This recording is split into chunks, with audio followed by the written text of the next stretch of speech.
Welcome to Primetime Weekend. I'm Nicole Wallace. Let's get right to the week's top stories. If President Trump gets reelected, the border is going to be sealed, the military will be deployed, the National Guard will be activated, and the illegals are going home.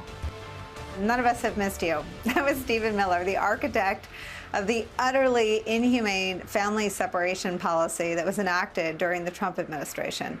The policy that quite literally ripped children from their parents' or families' arms who had just crossed the southern border, where the cruelty was indeed the point. It is one of the hallmarks of Donald Trump's first term. And now on the campaign trail, the disgraced ex-president has ramped up his rhetoric against migrants and immigrants, calling them animals, saying they are, quote, poisoning the blood of our country. Illegal immigration is a centerpiece of Donald Trump's 2024 run for president, as you heard Stephen Miller say there. And what Trump and his allies are proposing for a second term as president makes his first term clearly look like the dress rehearsal. This week at a rally, the ex-president noted specifically that he would bring back a man by the name of Tom Homan. Homan was acting ICE director in Trump's first administration. He is a co-author of the right-wing Project 2025 agenda that we've been covering here on this program. Just days ago at a conservative conference, Homan said this, quote, Trump comes back in January. I'll be on his heels coming back, and I will run the biggest deportation force this country has ever seen. They ain't seen SHIT yet. Wait till 2025. Wait till 2025. What Trump and his allies have proposed, as the New York Times reports, quote, amounts to an assault on immigration on a scale unseen in modern American history. Millions of undocumented immigrants would be barred from the country or uprooted from it years or even decades after settling here. Such a scale of planned removals would raise logistical, financial, and diplomatic challenges and would be vigorously challenged in court. But there is no mistaking the breadth and ambition of the shift Mr. Trump is eyeing. Diving deeper into that alarming Project 2025 mandate that Trump has tried unsuccessfully as of late to distance himself from, quote, they would finish the border wall, they would go after illegal immigrants, or even those who live with someone who is not here legally. They would target people not born here but currently receiving protections like DACA recipients, Ukrainians fleeing their country while it's at war, and Afghanistan evacuees who came here after the Taliban took over their country. They would restrict legal visas that help victims of crime and trafficking. And they say this specifically, quote, ICE enforcement and removal operations should be identified as being primarily responsible for enforcing civil immigration regulations, including the civil arrest, detention, and removal of immigration violators anywhere in the United States without warrant where appropriate, subject only to the civil warrant requirements of the Immigration and Nationality Act where appropriate. Public interest lawyer, deputy director for the ACLU Immigrants' Rights Project, Lee Gelernt, is here. He successfully brought legal challenges against the Trump Muslim travel ban and asylum bans. Also joining us, Texas State Representative Victoria Neabe, and our friend John Heilman is back with us. Lee, take us through your read of what is not just planned, but what is so granularly detailed ahead of any election. Yeah, thanks, Nicole. We're taking this very seriously. And the reason we are is because the Trump administration engaged in family separation. I mean, you and I have talked about the horrors of that.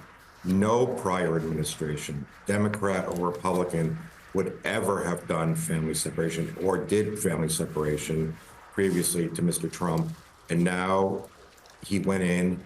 And we, by our estimates now, that's a case that I led, more than 6,000 children, many of them under a year old, 2 years old, were ripped away from their parents. Absolutely horrendous. And the unbelievable thing is that Mr. Homans has said he does not think anything went wrong with that. President Trump has said he would do it again. He's not taking it off the table. So I think we have to take very seriously everything that's coming out of Project 25 and that President Trump is talking about. I think there's no limit to what he'll try. The one silver lining, I think, is that if there is military in the streets, or there's National Guard, or they're going around neighborhoods pulling people out of homes and schools, I think the American people will react to that. I mean, the one thing that we saw in family separation is that people across the political spectrum, across the ideological spectrum, came out and were repulsed by little children being taken away. I think we're going to see that. I hope that we're going to see people saying enough is enough. We want to approach immigration that's balanced. We want a constructive approach, an efficient system at the border, but we're not going to go to that limits where we're just going to be going through neighborhoods with the National Guard, with the military pulling people out. And I know we're going to talk about this, but it's not just a humanitarian issue. If you start deporting 11 million people who are workers in this country, it is going to have an enormous effect, a devastating effect on the economy. Lee, do you worry that with the Supreme Court giving Donald Trump absolute immunity for what he deems official acts, and Trump's history of promising pardons to officials from his immigration and custom and border agencies in a first term, that we could sort of fail to imagine what he's capable of? So, I don't want to be glib about this, but I think that decision certainly doesn't help, because there are a lot of people who thought that criminal prosecution should have been brought based on the family separation was essentially kidnapping little children. Physicians called it torture, child abuse. Obviously now there's immunity out there, so I think it only adds to their feeling of we can do whatever we want. Representative Neave, let me show you what Donald Trump sounds like in trying to sell this radical plan to his base of supporters on the campaign trail. When I return to the White House, we will stop the plunder, rape, slaughter, and destruction of our American suburbs and cities and towns. We're going to stop it. We will shut down deadly sanctuary cities. I will shift massive portions of federal law enforcement to immigration enforcement. We will close up our border, and we want people to come in, but they have to come in legally. They have to come in legally. And on day one, we will begin the largest domestic deportation operation in the history of our country. We have no choice. So there's what Trump's saying, and then there's the applause behind it. And I wonder how you sort of inject reality into hearts and minds of a large swath of the country that's cheering that last line. On day one, we will begin the largest domestic deportation operation in the history of our country. So the fact is that if Trump is elected, no one is going to be safe from deportations, even American citizens. In fact, we've seen where ICE has repeatedly wrongfully deported even American citizens. As many as 70 Americans have been reported to be wrongfully deported. Project 2025 has no due process in it. And so without due process, there's no doubt that American citizens who may be questioned about their citizenship, if you can't prove your citizenship or be given the due process to establish your citizenship, American citizens can be trapped and caught up in these deportation sweeps. We're seeing it here in Texas with legislation like Senate Bill 4, which is working its way through the courts. Legislation like House Bill 20 was if we would not have killed it in the House, would have deputized civilian vigilantes to stop and harass and detain American citizens with full civil and criminal immunity. And so Senate Bill 4, which, as y'all know, is one of the most extreme immigration bills, or the most extreme immigration bill in the country, was drafted with a complete disregard for federal law preemption in our Constitution. And so giving these police powers or deportation powers to local police is just something that we know is going to create mass deportations, family separations, and have American citizens caught up in its web. John Heilemann, we were talking in the last hour about the need to prosecute the case against Donald Trump. I mean, part of it is that Donald Trump killed the most sweeping bipartisan immigration reform that any president was successfully able to get, as far as Joe Biden was able to get one. I mean, George Bush tried and failed. President Barack Obama tried and failed.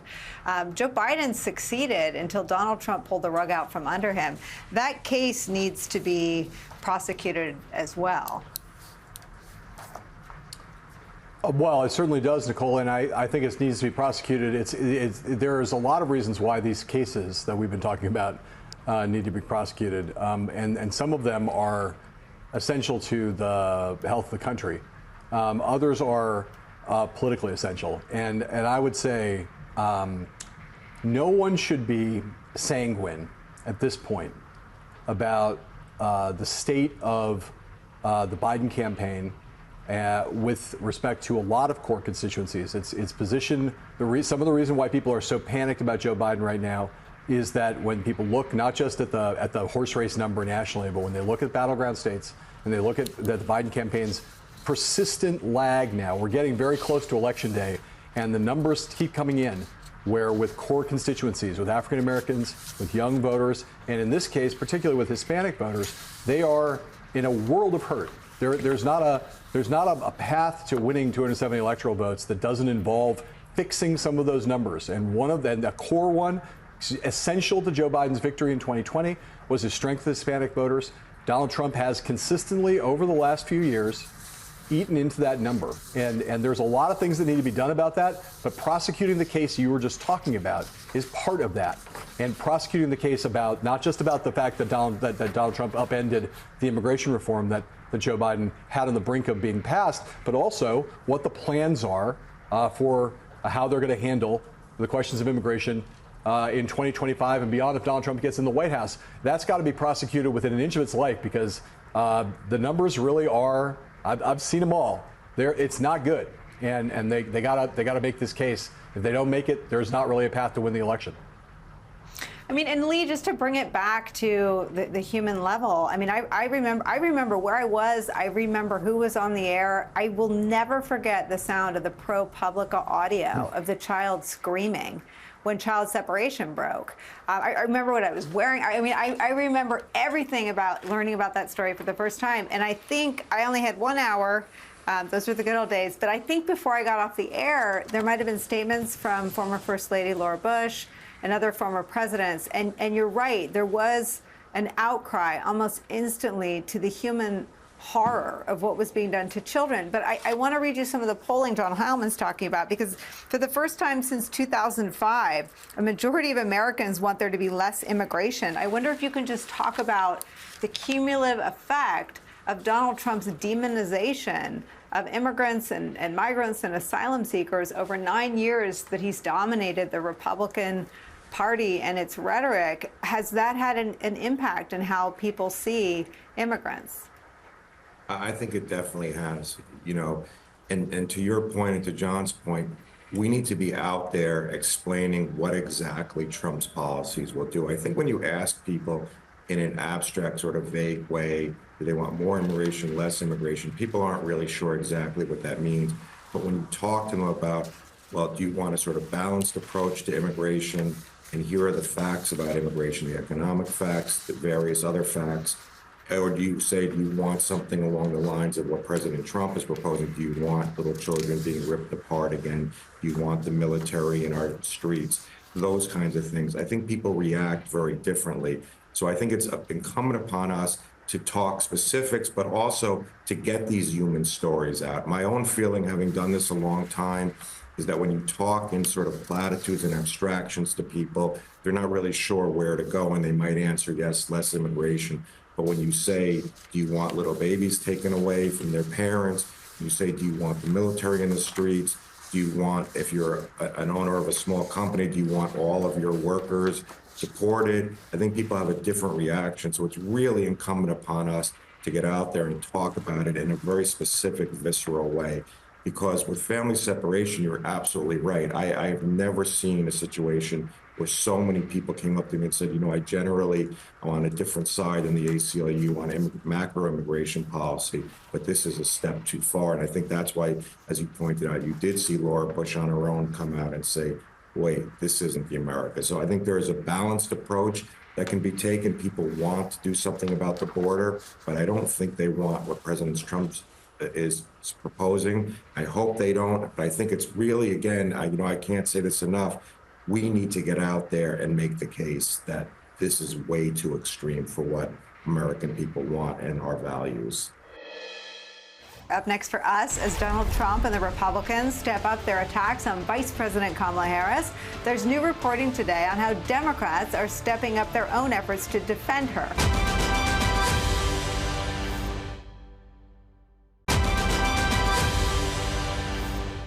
Donald Trump has openly vowed if reelected, he will be a dictator on day one. And I will, quote, terminate the United States Constitution. Let us be very clear. Someone who suggests we should, quote, terminate our Constitution should never again have the chance to stand behind a microphone and never again have the chance to stand behind the seal of the President of the United States of America. Prosecutors in the House, and no one can deliver a read on a criminal like an ex-prosecutor's. That was Vice President Kamala Harris at a campaign stop in Greensboro, North Carolina yesterday, highlighting the fundamental threat posed to all Americans by a second Trump term. It comes as allies of Kamala Harris have launched an effort to boost the vice president and defend her against more vicious attacks from Donald Trump, as uncertainty continues to swirl at some levels in some parts of the party about whether Joe Biden will remain at the top of the Democratic ticket. Joining our coverage, NBC News Washington correspondent, our colleague Yamiche Alcindor, Don Heilman is here. Yamiche, being Kamala Harris, this is the point in the calendar, we should say, where the vice president turns up the heat on their attacks on an incumbent president who's running for re-election. This is the point where more media start traveling with the vice president. It is often a vice president's job to be the political surrogate so that a president can still president. But this year is anything but normal. Tell me what it has been like for her on the trail. Well, she's really been put in this awkward position, but this also prominent position to really be the lead defender of President Biden in this moment where so many people are questioning whether or not he should stay in this race. And from the very beginning of what was really been this sort of dismal few days for President Biden, she was there sort of really outlining the talking points that Democrats have used now since that debate. So in the moments after the debate, I was told by a number of sources that she didn't have talking points. There wasn't sort of a roadmap for how to deal with the president's poor debate performance. And she went on and said, you know what, he shouldn't be judged for the last 90 seconds. He should be judged for the last 3 years. And it's that thesis that she articulated as a prosecutor, really prosecuting the case against former President Trump, pointing out that she thought he was a liar and the biggest threat to democracy, and that that's where the focus should be. That has been something that the president himself has repeated, but also that she has repeated. She's also been traveling to a number of states, about 6 states, including twice to Nevada just in the last few week here. And she's really been going out, calling people, calling elected officials, calling donors, calling civil rights activists, really making the case over and over again that President Biden should still remain the top of the ticket.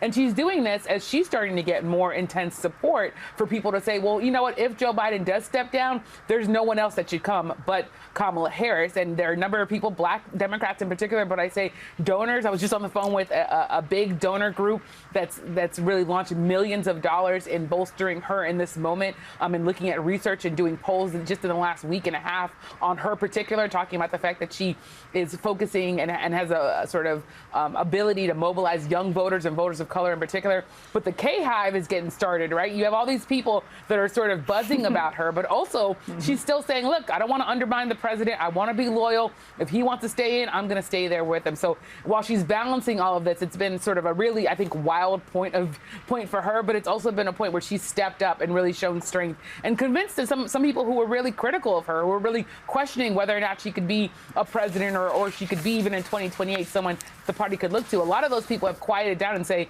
yeah, we see in her a strength that would be good for the presidency. Yeah, I mean, she is very good at this. And I remember covering some of her events, and I remember thinking she was good at it 4 years ago as well. But Trump has done so many more terrible things. He's now a convicted felon.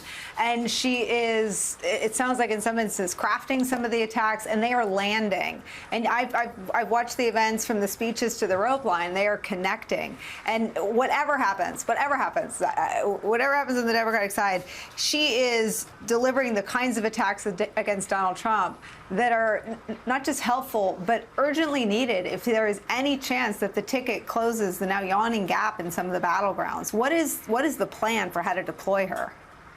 Well, the plan right now for how to deploy her is to keep having her go out into the country and talk to voters directly. The Biden campaign, as well as people who are sort of bolstering and spending a lot of money, making sure that she's someone who is going to have protection from all of the incoming attacks, the increasing attacks, I should say, by Republicans who are really starting to put a target on her back as they see her get stronger. The plan is to really help protect her and help really explain to the American public who she is, her background, her history as a prosecutor, her history as a trailblazer, because of course it's not just that she was the first black vice president, but she was the first statewide black attorney general in California. She was only the second woman, from my understanding, to serve in the U.S. Senate. So she really has a lot of background and a profile that this campaign really wants to explain to the American people. And then on top of that, she's also a relationships person. So she is dealing with the internal conversations here when Democrats are wondering whether or not they can get behind Joe Biden. A lot of those times she's calling her former colleagues, because she served in Congress, to say, hey, we should stick with him. I appreciate the fact that you're saying maybe I should step in, but I'm someone who's going to ride with the president here. So she's really someone I think they're deploying both for voters, but also for donors and for people who are openly questioning, because she's also done a number of fundraisers in the last few weeks here. But I also want to point out one thing as you talk about sort of the messaging here. I wrote a story about her just a few days after the debate, and she was at a campaign rally, and she said this: one thing that's true before the debate and after the debate, these are Vice President Harris's words. She said, Donald Trump is still a liar. So that messaging that really is going after Donald Trump, she said he is still a liar. We still have to be focused on him. And it sort of underscores where her focus is and where her messaging is here.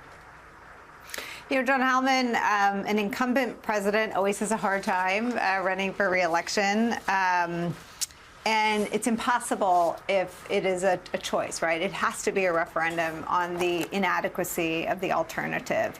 She is executing that as though that is sort of her political theory of the case. Yeah, well, yes. Although I think of that always as the opposite way, Nicole. It's like you have to take it from being a referendum on you and your performance, a up or down vote, right, to making it into a choice between you and the alternative. In this case, you're trying to sort of turn it into a referendum on Donald Trump. And yes, I mean, look, the things that people have, I know you and I have watched her. I've known her since I've lived in San Francisco in the late 1990s when she was on the rise there, and I've always been impressed. And she always had a huge future. She's obviously, navigated the difficulties that every vice president in every administration I've ever covered, frankly, always has to navigate. And she's come through it on the other side as really grown into the office. She's obviously been helped ironically by the fact that the country was hurt by Dobbs by making that a central issue in Democratic politics. The smart move for Joe Biden was to assign her that issue. So it's given her a huge amount of visibility. It's given her a huge amount of profile that vice presidents normally don't get. And she's risen to that.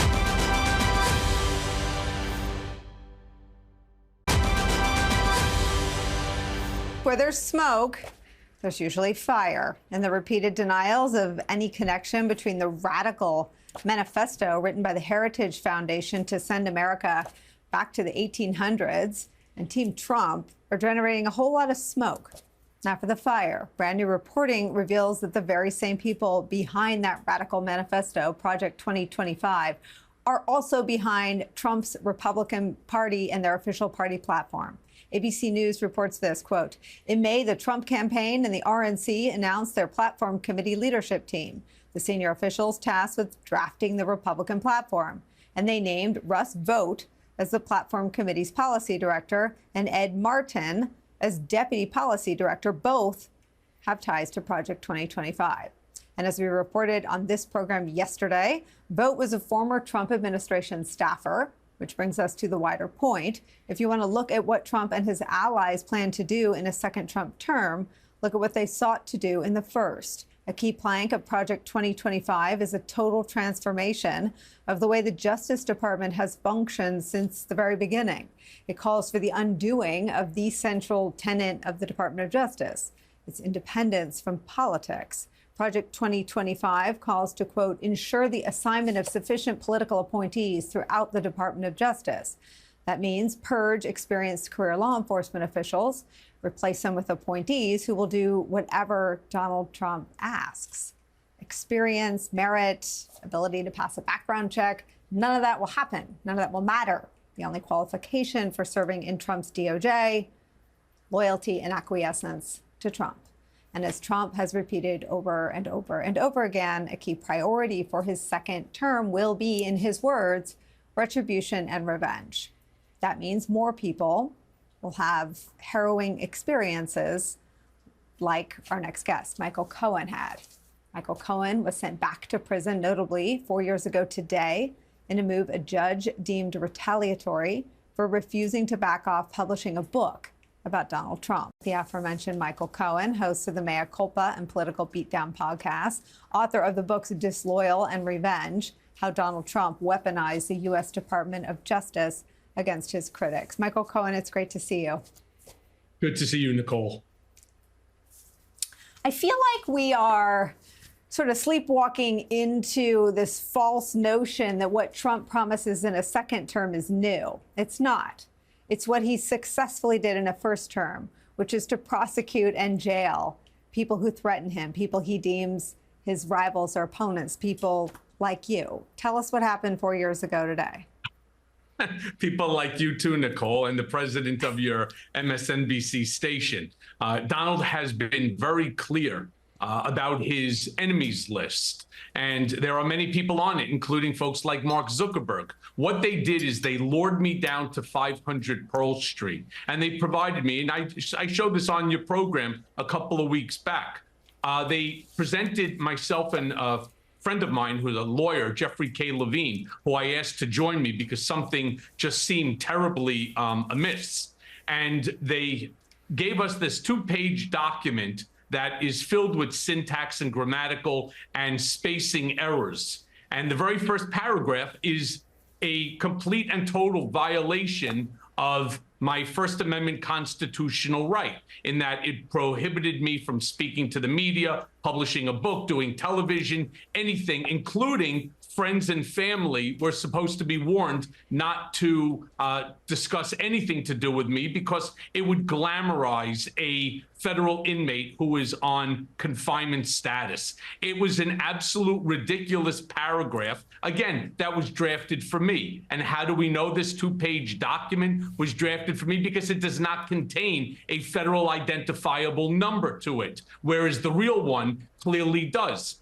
Well, when I refused to sign it and asked that they tamp down the language because my book, Disloyal at the time, was already with the printer, what they did is instead, they had a guy named Patrick McFarland, who's an RRM, over at a residential reentry manager over at MDC Correctional Facility, sign a remand order, and they had me taken into custody by 3 marshals who handcuffed and shackled me. And I say this not in order to glamorize what happened to me, but really to send a message to the American people, something I've been yelling from the rooftops from every single platform that I can, that my biggest fear is that what they did to me, they will do to you.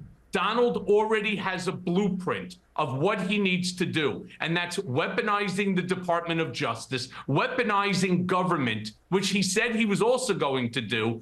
Every person that works in government will be working not for the United States government, but for him. And they will be required to sign a loyalty pledge to him, meaning there will be no opportunity to file, as I did through my other lawyer, Danya Perry, a habeas corpus petition that had me released from the 16-day solitary confinement, bringing it to a total of 51 days of solitary confinement. Nobody will have that option again if Donald Trump ends up in the White House.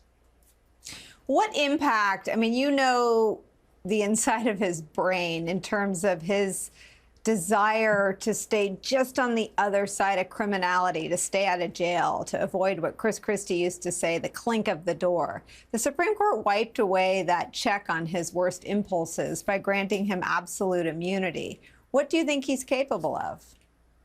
Absolutely anything and everything. You allow your mind to wander into the farthest level of dystopia, and then you will finally get a small glimpse into just how far that he will push this. Look, I want to be clear about this. What he did to me is absurd. It made me the very first political prisoner held by my own country, by the United States of America, for refusing to waive my First Amendment constitutional right. The Supreme Court decision just gave him immunity from prosecution on this by claiming, and you'll have to do it on an ad hoc basis, by claiming that this was a presidential act, that it was done in furtherance of the office of presidency. There is no limit to what he and his sycophants that will be there in 1600 Pennsylvania Avenue will be successful in at least attempting to do. Michael, he's talked about a televised military tribunal for Liz Cheney. People laugh it off. What do you think when you hear that? I tell you not to laugh. There is not, first of all, there's nothing funny about it. There's nothing funny about a man who is seeking the highest office in our land, who would, in essence, again, be the most powerful person on the planet. And he's talking about military tribunals. He's talking about public executions. He's talking about using SEAL Team 6 within which to go into, round up his political enemies and opponents and in jail, incarcerate them the way that he wants them to do it. Now, in order to help to stop this sort of movement, tomorrow, in fact, in the morning, my lawyers are going to be filing a writ of certiorari to the Supreme Court of the United States in order to hear the case Michael Cohen versus United States of America. Because in that case, that's the habeas corpus petition that Judge Alvin K. Hellerstein deemed that the actions of Trump, the administration, Bill Barr, DOJ was retaliatory. I don't think people understand the term enough, and I don't think it gets enough play. Certainly not by this White House, that's the Biden White House. It was retaliatory by an evil and vindictive individual who will seek to do this again and again and again. And again, because of the Supreme Court decision, he will have unlimited authority and power. Whether it's true or not, he will feel that he does, and he will take advantage of every single avenue that he possibly can. And my statement that I say to everyone, including Joe Biden and his family, including Hunter Biden, including you, including Mark Zuckerberg, including Elon Musk, including members of the Supreme Court themselves, be warned, be very warned.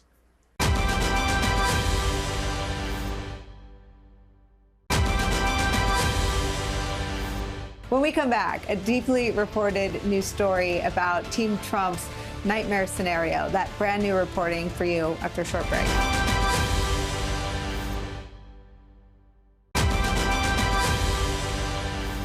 A lot of folks are deeply uncomfortable with the conversations Democrats are discussing, but it is the one thing that Donald Trump and his campaign desperately do not want to happen. According to a stunning and terrifying new piece of reporting from Tim Alberta of The Atlantic, the ex-president's campaign team has centered their entire candidacy on running against and defeating President Joe Biden. There is no plan B. According to Alberta, who spent months interviewing Trump's campaign advisors, Susie Wiles and Chris LaCivita, this is true. Quote, Biden quitting the race would necessitate a dramatic reset, not just for the Democratic Party, but for the Trump campaign.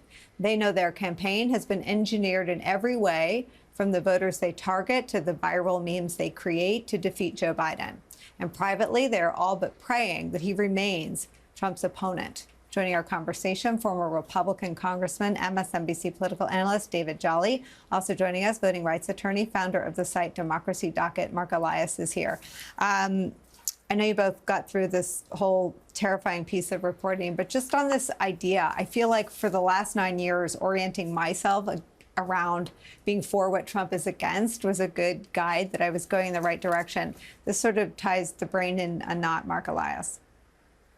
Yeah, it does. And I think it says a couple of things. The first is a point that I've made about the Trump campaign now for months. And in fact, we talked about this last week, or earlier this week, rather, about their legal efforts, which is that the Trump campaign is much more professionalized now than has ever been before. It is, in 2016, it was, sort of a ragtag group of misfits. In 2020, it was a little bit better, but not much. And we saw how that played out in the post-election. And they have professionalized their operation. Chris LaCivita is a well-known political operative, as is Susie Wiles. And these are two people who know the mechanics of blocking and tackling. And so, no one on the Democratic side should take any solace that Donald Trump will defeat himself. These are very, very good operatives, number one. Number two, I think that we need to be careful in taking them at their word because they are good operatives. And so, they want to say the thing that will cause Democrats the most uncomfortable moments in the moments that they can say those things. So I don't frankly trust either of them for what they say as far as I can throw them. I think that's a good admonition, David Jolly. Let me just share some additional elements of Tim Alberta's great reporting, which may fall into the same category. So Tim Alberta writes this, quote, "In my conversations with LaCivita and Wiles over the past 6 months, they assured me multiple times that the campaign was planning for all contingencies, but they took quite seriously the possibility of a substitution and would be ready if Biden forfeited the nomination. By mid-June, however, not long before the debate, their tone had changed. They told me it was too late. The most influential players in Democratic politics had become too invested in the narrative that Biden was fully competent and capable of serving another 4 years." Your thoughts about this reporting and how we should process it?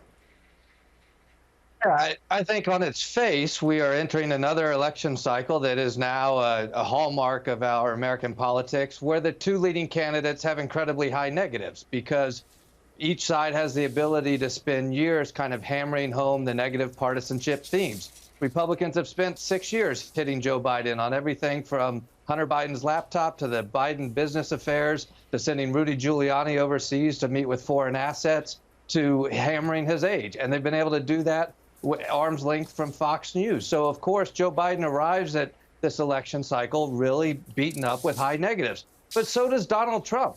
Donald Trump also has historic negatives, and most of his former cabinet won't support him, nor his vice president or the former Speaker of the House. And so this is kind of baked in. Two candidates with really high negatives. And the truth is, Republicans are now scared because they haven't spent enough currency beating up alternatives to Joe Biden. They want to face Joe Biden. And if it's not Biden, they want to face Vice President Harris. But they don't get to control that outcome. Joe Biden and Kamala Harris get to control that outcome. And I suppose some Democrats on the Hill think they get to contribute to that decision as well. We'll see. Donald Trump wants to face Joe Biden. And if not Joe Biden, he wants to face Kamala Harris.